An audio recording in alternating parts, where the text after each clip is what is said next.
All right, y'all, what's going on? It's Combo Breaker 99. I'm back with another video. All right, y'all, just back with another little discussion video here. I've been meaning to talk about this the past few days, but I've been kind of busy. But yeah, man, I just kind of wanted to go back to last Saturday and use one of these fights as an example, because this is something I've been talking about ever since I got my pick wrong on this one. But as y'all know, last Saturday, Sarah McMann, she went in there and proved a lot of people wrong by, scoring a unanimous decision over Carol Rosa this past weekend. And, I for one, was picking Carol Rosa because, I wanted to see some new blood. And I did think that she had the tools to go in there and, get the job done and possibly dominate. But Sarah McMann, she said, no. He says, I'm not done yet. If you look at my age, you're just gonna be disappointed, which, I wasn't just looking at the age. I just felt like, again, that Carol Rosa had a good mixture of tools and improvements in her game that were going to help her beat a wrestler like Sarah McMann. But, Sarah McMann, she went in there, showed her improvements. She got the job done. And, that's why I just kind of want to talk about in this video, like, some things you just see with these fighters I got on the screen, Sarah McMann and Rocky Pennington. I mean, we can get tired of them all we want, but we can't count these veterans out because it's not over till it's over. I mean, though the division has been getting a little bit dry, 135 has been a bit dry. It's been kind of at a standstill. I still have to give these fighters credit, because they can still hold it down and stand their ground. You know what I mean? Like, we want to see new faces, but as long as these fighters are holding it down, they got their spot, can't get mad at them. I mean, it's more so about getting disappointed that the fighters that aren't stepping up to the plate and retiring them, right? I mean, as much as we want new fighters in this division, it's going to take some real threats to get these fighters out of the way, like flyweight, for example. When we look at flyweight, we got a lot of prospects that are doing that. Here at 135, not too many. The other day I just went through the division and, of course, we had some prospects, but, not enough fighters that can go in there and pull off the upset against like a Sarah McMann or Rocky Pennington, right? That's why when you look at Sarah and Rocky, it's like they're not leaving. That's why I just want to talk about these two particular fighters here and use them as an example. Like, they're older, they've been through a lot, they're the seasoned fighters, and yeah, they kind of fall right in the middle, but they're not really going anywhere. Look, I know we're tired of the same old faces, but if they continue to win, so be it, because there's two things here. It's either that the old heads got too much in their tank and in their belt, or the prospects might not be as ready as we thought, right? So that means those fighters that we're looking to push the division in the right direction, we might have to say, okay, they got more work to do. We just can't count out these ladies like McMann and Rocky Pennington. I mean, Sarah McMann, she's 41 years old, but she proved that her wrestling was overwhelming for Rosa. I was surprised. Her ground game was as well. Her striking was improved. I think that Sarah McMann, okay, the wrestling can get a little bit boring, but I think she kind of used a good variety this time and made it an interesting fight. And it should have been on Carol Rosa to say, okay, this is the fighter that only really depends on her wrestling, so I got to fight fast-paced. I got to come back stronger with my striking. But it was like Sarah McMann went in there and said, no, look, my striking's improved just enough. I got the body work. I got the overhand rights to do it. I got the offense. Hey, you hadn't seen this before, right? So that's what it is. Like, sometimes we have a lot of old heads that may look defeated. They might not be able to challenge for the belt, but they still have enough to say, you don't have enough to the up-and-coming fighters. You know what I mean? Like the 20-somethings that are coming up in the game that think they're ready, calling out the champion and so on.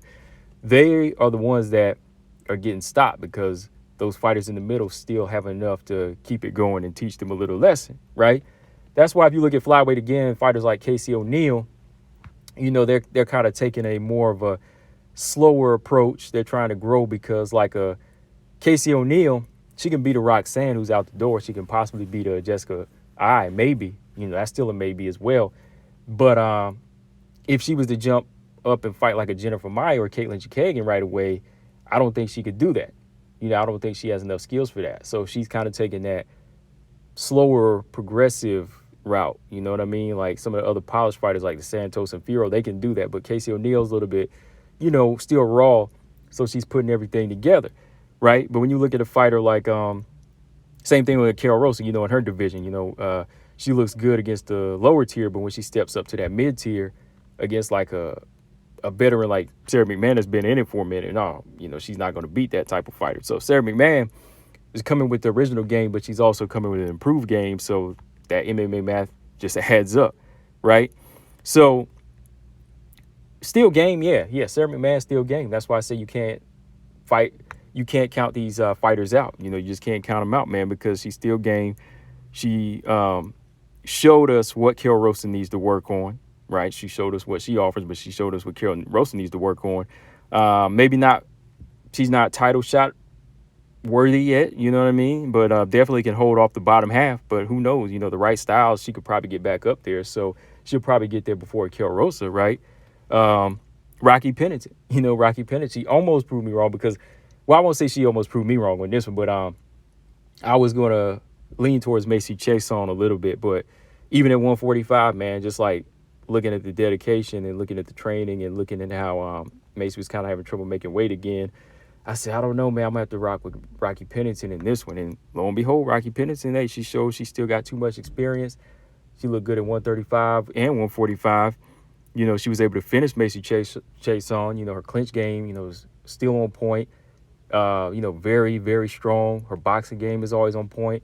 Her boxing game is still too much for Macy Chase on, just the way she can jab to the body, switch levels, and, hit you with those clean, straight shots, So Rocky Pennington's still a danger? Yes.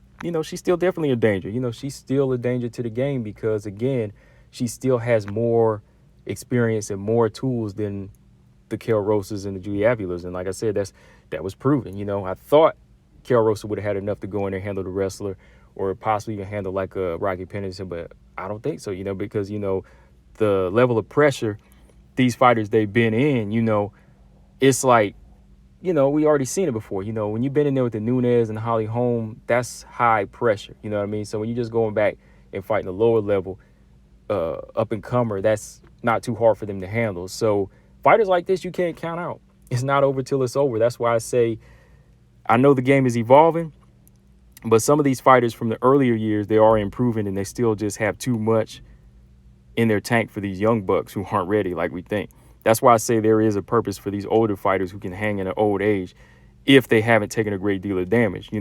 There's just different scenarios when it comes time for a fighter to go. I mean, age just doesn't mean a fighter should retire. You know what I mean? Like, I never just said, okay, Sarah McMann should retire because she's 41.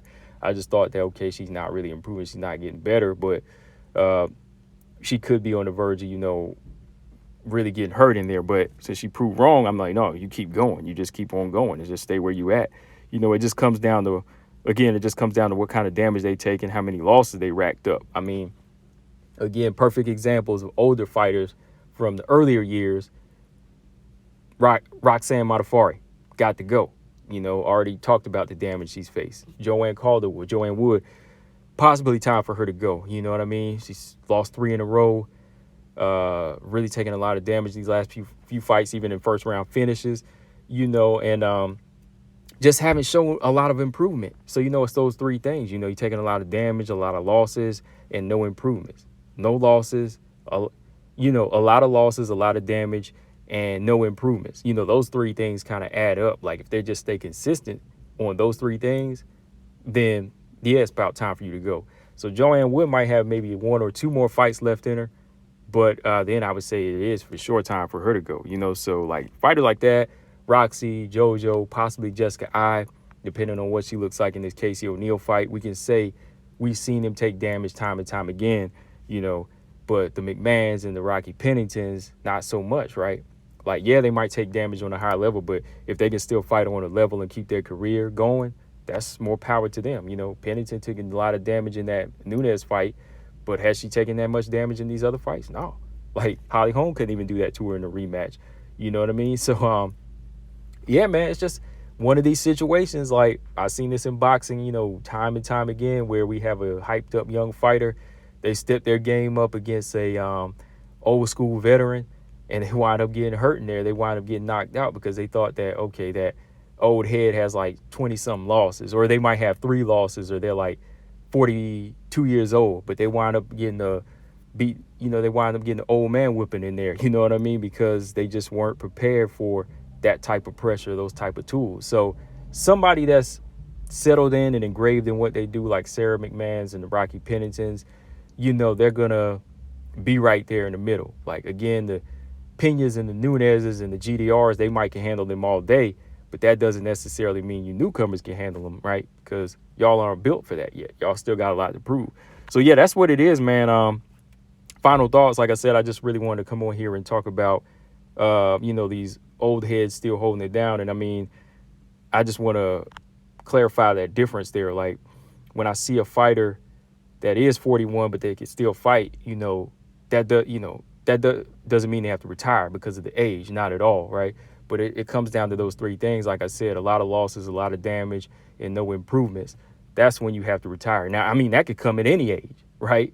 You could be doing all of that at 26 and 27. So that might mean you need to retire or find a new career at an early age, right? But it doesn't necessarily come down to age whenever it says, okay, it's time for you to hang it up. Because like I said, you can't count these veterans out. And I mean, there's a few more out there. So it's not really over till it's over, right? So yeah, guys, let me know in the comment section what y'all think. Like I said, I know a lot of people aren't impressed with that. I'm just kind of delving in a little bit deeper. That's just how I think about these fights sometime and these fighters. And, like I said, I've seen it time and time again. And the Rockies and the Sarahs, those are just like two examples of fighters that have improved just enough in their game to kind of hold these other fighters back. You know what I mean? So it's on these next levels to show the next level, right? Just like when Manon takes on Caitlin Chikagan, it's going to be on her to go in there and say, I got to dominate her same way I did these other fighters, right? So yeah, guys, let me know in the comment section what y'all think. I'll probably talk about this a little bit more, a little bit in depth in the live stream. If y'all like this conversation, let me know what y'all think about, just about older fighters in general, man. Like where they stand. Like, do they have to retire in y'all's opinion just because they're older or just because you bored with them? I say no. I think they have to retire off of those three things, like I said. But let me know what y'all think. Combo Breaker 99. I'm out. Subscribe. Peace.